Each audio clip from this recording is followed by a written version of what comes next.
ఓం సర్వమంగళమాంగళ్యే శివే సర్వార్థసాధకే శరణ్యే త్రయంబకే దేవి నారాయణి నమోస్తుతే.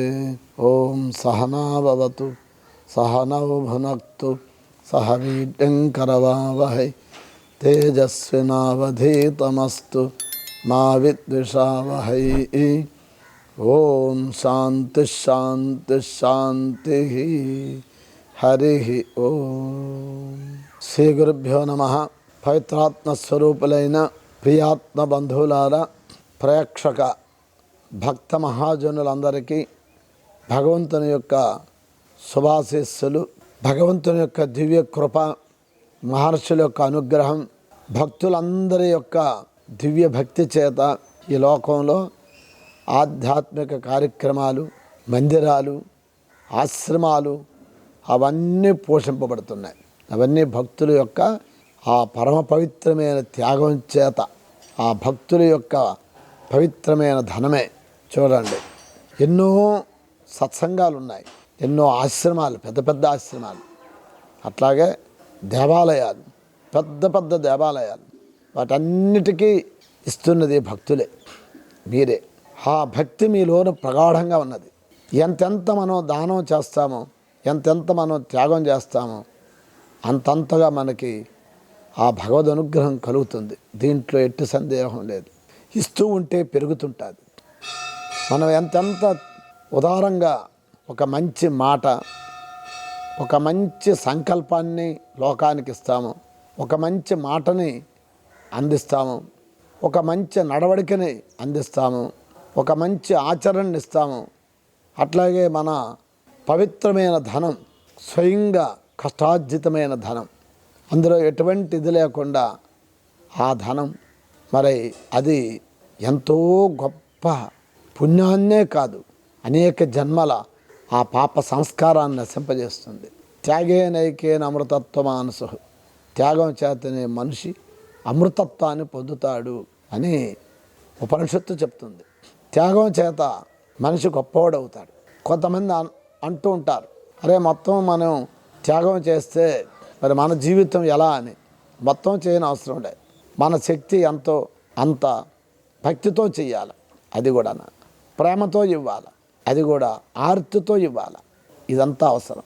దీనితో తప్పక ఆ దానం వారు ఏదైతే చేస్తారో అది వస్తు రూపేణ కానీ, లేదా ధనరూపేణా కానీ, సేవారూపేణ కానీ ఆ దాతకి గొప్ప స్థితిని కలిగిస్తుందని యజుర్వేదంలో కూడా చెప్పబడింది.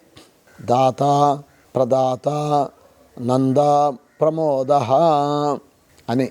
అందుకు కాబట్టి మరి అటువంటి గొప్ప మనిషిలో ఒక దివ్యత్వాన్ని కలిగించి మనిషిని మాధవుడుగా తయారు చేసేదే భగవంతుని యందు ఉన్న భక్తి.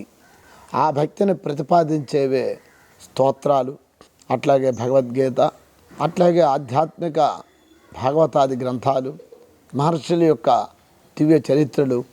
ఇవన్నీ కూడా భక్తిని, సదాచారాన్ని, సత్పాత్రతను, సద్బుద్ధిని కలిగిస్తుంది. దీంట్లో 100% గ్యారంటీ, ఎట్టి సందేహం లేదు. మరి అటువంటి భక్తి ప్రపత్తిని కలిగించినటువంటి విష్ణు సహస్రనామాన్ని మనం చెప్పుకున్నాం. 3వ శ్లోకం. నారసింహ వపుః శ్రీమాన్ కేశవ పురుషోత్తమ అనే నామాలు మనం నిన్న చెప్పుకున్నాం. సర్వ 25వ నామం సర్వ. ఓం సర్వాయ నమః. సర్వము తానైనవాడు, సమస్తము తానైనవాడు, సర్వము తానైనవాడు అనమాట. సమస్తములో భగవంతుడు ఉన్నాడు. ప్రతి వస్తువు భగవంతుని యొక్క ఉనికిలో ఉన్నది. ఈ విశ్వం అంతా కూడా ఈశ్వరుడు ఒక్కడే. ఉపాదాన కారణం, నిమిత్త కారణం రెండూ ఆయనే. ఉపాదాన కారణం, నిమిత్త కారణం అంటే ఇప్పుడు ఒక కొండ తయారు చేయాలి. ఆ కొండకి మట్టి ఎవరు? ఆయనే. కొండ తయారు చేసేవాడు ఆయనే. మట్టి ఆయనే. కొండ అంటే మట్టిగా మట్టితో తయారు చేసినటువంటి కొండ, ఆ కొండకి ఉపాదాన కారణం, నిమిత్త కారణం. నిమిత్త కారణం అన్నమాట.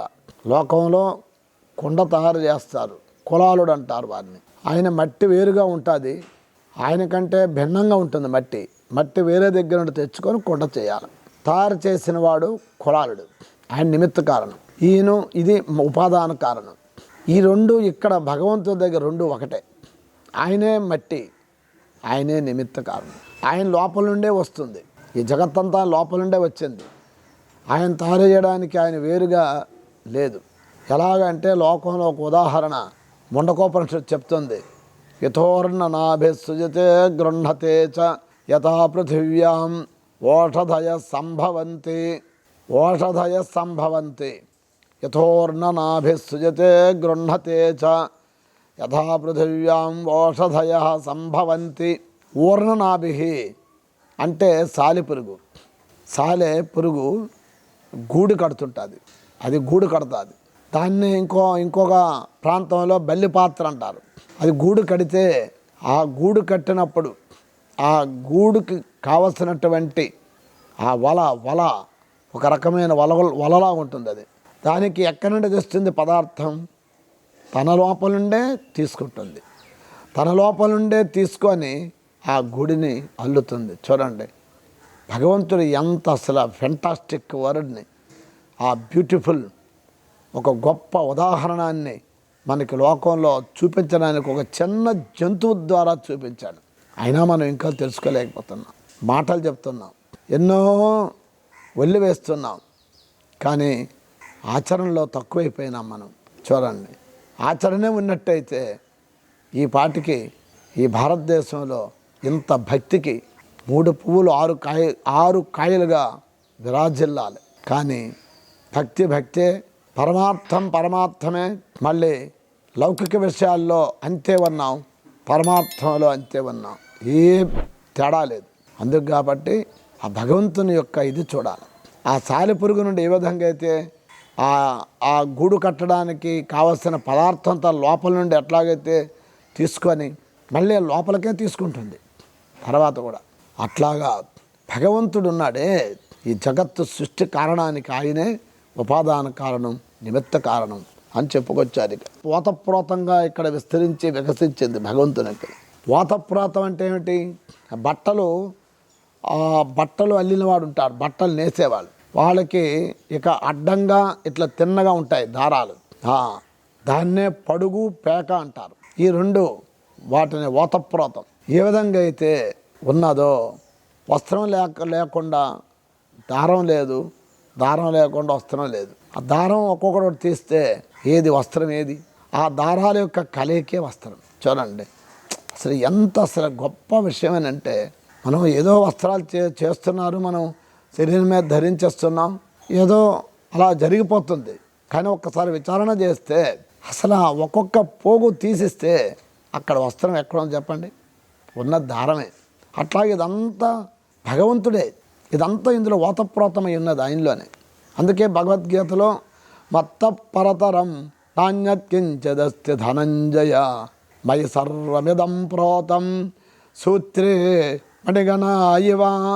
నాకంటే అన్యమైన వస్తువు లేదు, నేనే సమస్త జగత్తుకి ఆధారం. పుష్పాల్లోని దారంలాగా, మణుల్లోని దారంలాగా నేను జగత్తులో అనుస్యూతంగా ఉన్నాను అని భగవంతుడు చెప్పుకొచ్చాడు. అందుకు కాబట్టి ఆయన పేరు సర్వాయ నమః, సమస్తము ఆయనే. ఎందులో చూసినా ఆయనే ఉన్నాడు, కానీ చూసే దృష్టి కావాలా. ఆ దృష్టిని మనం సంపాదించుకోవడానికే ఇగో ఈ సత్సంగాలు, ఈ ప్రసంగాలు వినడం, ఈ వేదాంత చర్చలు మనం చేయటం, దేవాలయాలకి వెళ్ళడం, ఆశ్రమాలకు వెళ్ళడం, గురువులను ఆశ్రయించడం, అట్లాగా శాస్త్రాధ్యయనము, ఈ సత్కర్మలు, సదాచారం, ఇదంతా తెలుసుకోవడానికే, ఆ భగవంతుడు అన్నిట్లో ఉన్నాడు అనేటువంటి విషయాన్ని తెలుసుకోవడానికి ఇవన్నీ నొక్కి చెప్తున్నాయి. కానీ ఆ విషయాన్ని మనం వదిలి కేవలం లౌకిక విషయాల్లో పడిపోతే అపూర్వమైనటువంటి ఆ దివ్యత్వాన్ని పొందలేవు. ఇది ఎక్కడో జాగ్రత్తగా ప్రతి వ్యక్తి కూడా ఆలోచించాలి. లోకానికి వచ్చి ఈ లోకమే శాశ్వతం అనుకొని ఈ లోకంలో ఉన్నటువంటి భౌతిక పదార్థాలని ఆశ్రయిస్తూ ఇవే సత్యం అనుకొని మాటి మాటికి వాటిలోని మనం పడిపోతున్నాం. చూడండి ఈ ప్రపంచం అంతా ఎంత దీనిగా ఉన్నదంటే అంత వెనకబడి ఉన్నాం మనం. భగవంతుడు చేసిన దాని కృతజ్ఞులు అయిపోతున్నాం. కృతజ్ఞతను చూపించటం లేదు. మనం తిండే తిండి, మనం తాగిన తాగుళ్ళు, మనం ఆచరించినటువంటి ఆచరణలు, మనం వేసుకున్నటువంటి వస్త్రధారణలు ఇవన్నీ కూడా వ్యతిరేకంగానే ఉన్నది. భగవంతుడు ఒక సెటప్ ఏర్పాటు చేశాడు. ఆ సెటప్కి మనం అనుసరించి ఉండాలి. ఆ అనుసరణ లేకపోతే, మనం ఆచరించకపోతే మన జీవితం ఒక పశువుతో సమానం. No different and animal and human being. అందుకు కాబట్టి ప్రతి వ్యక్తి గమనించి మన ఆహార విహారాల్లో మార్చుకోవాలి. మరి నేడు ఎక్కడ చూసినా ఆహారాలన్నీ కూడా రాక్షసాహారాలు అయిపోతున్నాయి. చూడండి సాత్విక ఆహారం ఎక్కడో అరుదుగా కనబడుతున్నది. జనుల్లోనూ రాక్షసాహారము, అట్లాగే మరి మద్య పానాలు ఇవి ఎక్కువైపోతున్నాయి. ఇవన్నీ అవసరమా? భగవంతుడు ఇచ్చినటువంటి స్వచ్ఛమైనటువంటి జలం స్వీకరించు, ఆ పాలుని స్వీకరించు. ఎన్నో పండ్లు ఇచ్చాడు, ఆ పండ్ల రసాన్ని స్వీకరించు. ఎవరికి ఇచ్చాడు? అవి మనకే ఇచ్చాడు. మరి అటువంటి పవిత్రమైనటువంటి ఉండగా ఎందుకు అంత హేయమైనటువంటిది? శరీరానికి రజోగుణాన్ని తమోగుణాన్ని కలిగించి ఆరోగ్యాన్ని నశింపచేసినటువంటి ఆ అల్పాహారాలు, వాటినే మాంసాహారం అని అంటారు. వాటిని ఎంత తక్కువ మనం తగ్గించుకుంటే అంత మనిషి ఉన్నత స్థితికి వెళ్తాడు. ఎందుకు అనంటే భగవంతుడు మనకి జన్మలో ఒక స్వేచ్ఛనిచ్చాడు. ఆ స్వేచ్ఛను నువ్వు దుర్వినియోగం చేస్తే తప్పక అనేక జన్మలు ఈ పాపానికి నువ్వు ఫలితంగా అనుభవించాల్సి ఉంటుంది. ఇది ఎవరు తప్పించుకోలేనటువంటి పరమసత్యం. ఇది పరమసత్యం తెలుసుకుంటే బాగుపడతారు, లేదా జన్మలు అనేక జన్మలు ఎత్తి అనుభవిస్తారు. అది తెలుసుకోవాలి. శాస్త్రాలు చెప్తున్నాయి, గురువులు చెప్తున్నారు.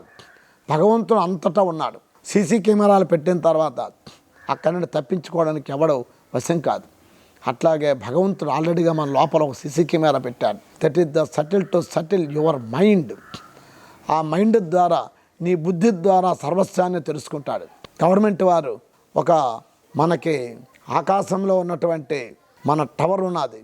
ఆ టవర్ నుండి వచ్చినటువంటి అవి ఉన్నాయి ఏమిటా తరంగాలు. ఆ తరంగాల ద్వారా మన యొక్క స్థితిగతులన్నీ తెలుసుకుంటారు.